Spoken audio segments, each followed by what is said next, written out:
കൊച്ചു റുവാനിയ കാരണം കിടക്കപ്പുറതി ഇല്ലാതായിരിക്കുന്നത് മുൻ മുഖ്യമന്ത്രിയും തലമുതിർന്ന കോൺഗ്രസ് നേതാവുമായ എ.കെ. ആന്റണിക്കാണ്. റുവാനിയെ അറിയില്ലേ? കഴിഞ്ഞ ദിവസം ഒരൊറ്റ വീഡിയോയിലൂടെ താരമായ കൊച്ചുമിടുക്കി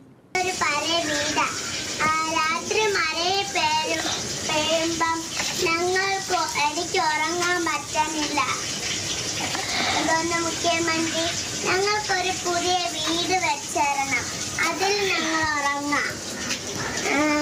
ഞാൻ വലുതാവുമ്പം ഞാൻ പൈസ തരാം. തനിക്കും കുടുംബത്തിനും കിടക്കാൻ നല്ലൊരു വീടില്ലെന്നും വീട് വെച്ച് തരണമെന്നും മുഖ്യമന്ത്രിയോട് ആവശ്യപ്പെട്ട 6 വയസ്സുകാരി റുവാനിയ. താൻ വലുതാകുമ്പോൾ വീടിന്റെ കാശ് തിരിച്ചു തരാമെന്നും റുവാനിയ പറയുന്നുണ്ട്.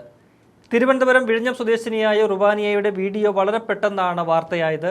വാർത്ത ശ്രദ്ധയിൽപ്പെട്ട മുഖ്യമന്ത്രി സതീശൻ ഉടൻ ഇടപെടുകയും റുവാനിയയുടെ അമ്മയെ ഫോണിൽ വിളിച്ച് വീട് വെച്ച് നൽകാമെന്ന് ഉറപ്പ് കൊടുക്കുകയും ചെയ്തു. അങ്ങനെ റുവാനിയയും കുടുംബവും ഹാപ്പി. ഈ വിഷയത്തിൽ മുഖ്യമന്ത്രിക്ക് വലിയ കയ്യടിയാണ് ലഭിച്ചിരിക്കുന്നത്. ഓരോ വിഷയത്തിലെയും മുഖ്യമന്ത്രിയുടെ ഇടപെടലും പരിഹാരം കാണലുമാണ് ഇപ്പോൾ ചർച്ചാ വിഷയം. ഇനി ഈ വിഷയം എങ്ങനെ ആന്റണിക്ക് പണിയായി എന്ന് നോക്കാം. അത് അല്പം ഗൗരവമുള്ള ഒരു കാര്യമാണ്.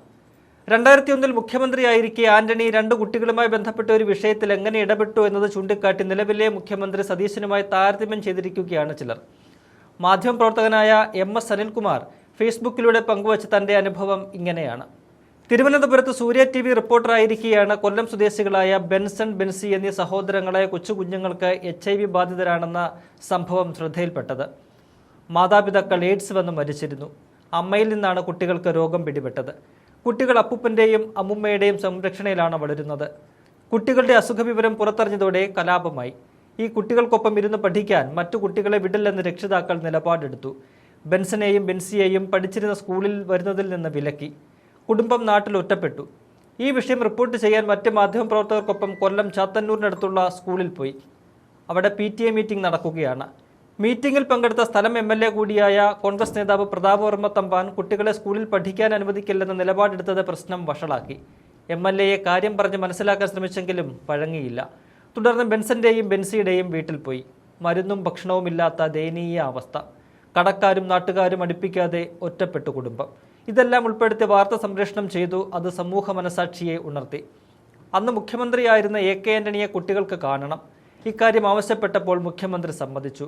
അങ്ങനെ കുട്ടികളെയും കൂട്ടി മുഖ്യമന്ത്രിയുടെ ചേംബറിലെത്തി. കസേരയിലിരുന്ന മുഖ്യമന്ത്രിക്കടുത്തേക്ക് കുട്ടികളെ നീക്കി നിർത്തി. പെട്ടെന്ന് ആന്റണി കസേരയിൽ നിന്ന് ചാടി എഴുന്നേറ്റ് കുട്ടികളിൽ നിന്ന് അകലം പാലിച്ച് ദൂരേക്ക് മാറി നിന്നു. കുട്ടികളുടെ ചികിത്സയ്ക്ക് സർക്കാർ ധനസഹായം ചെയ്യണമെന്ന് അഭ്യർത്ഥിച്ചു. എന്നാൽ കേട്ട ഭാവം നടിച്ചില്ല. കുട്ടികൾക്കൊപ്പം ഹതാശരായി അവിടെ നിന്ന് ഇറങ്ങി. ഇങ്ങനെയാണ് അന്നത്തെ സംഭവത്തെക്കുറിച്ച് പറയുന്നത്. എന്നാൽ ഇന്ന് ഒരു കൊച്ചുകുട്ടി തൻ്റെ ഒരു ആവശ്യം അറിയിച്ചപ്പോൾ ആ വാർത്ത കണ്ട് നിമിഷങ്ങൾക്കകം മുഖ്യമന്ത്രിയായ VD സതീശൻ അതിലിടപെട്ട് ഉറപ്പ് നൽകിയിരിക്കുന്നു. ഇങ്ങനെയാകണം മുഖ്യമന്ത്രി എന്നാണ് എല്ലാവരും ഒരേ സ്വരത്തിൽ പറയുന്നത്.